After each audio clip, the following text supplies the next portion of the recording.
Après quelques mois de relation seulement, Demi Lovato et Max Eric créaient la surprise en annonçant leur fiançailles. Alors que la chanteuse de 28 ans semblait folle amoureuse du comédien, c'est 2 mois plus tard qu'elle révélait à ses fans leur séparation.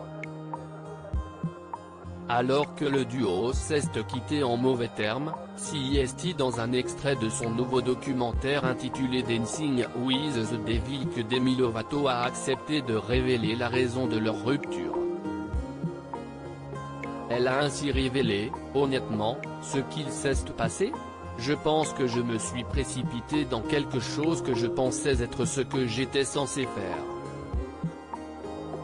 J'ai réalisé au fil du temps que je ne connaissais pas vraiment la personne à qui j'étais fiancé. Alors que leur relation avait débuté en pleine crise sanitaire, Demi Lovato a expliqué que le confinement avait accéléré le rythme de leur romance. C'est juste que voilà, ça a accéléré les choses. Je n'avais même pas mes meilleurs amis avec qui traîner pendant le confinement. La partie la plus difficile de la rupture a été de pleurer la personne que je pensais être, a expliqué la chanteuse. Après leur séparation, Max Eric a affirmé que Demi Lovato l'avait utilisé lui et leur séparation comme coup de publicité.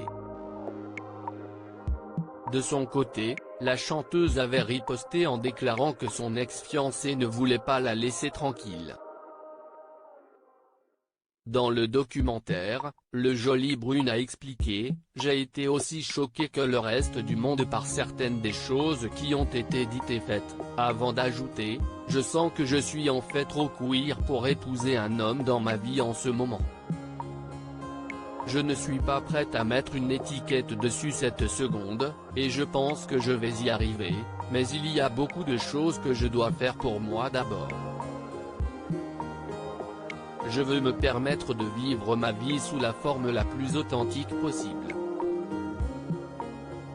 C'était un signe énorme alors que la rupture de ses fiançailles l'a aidé à définir sa sexualité, c'est dans un entretien accordé à Glamour que Demi Lovato a révélé quelques jours plus tôt, l'année dernière, « J'étais fiancée à un homme, et quand ça n'a pas marché, je me suis dit que c'était un signe énorme.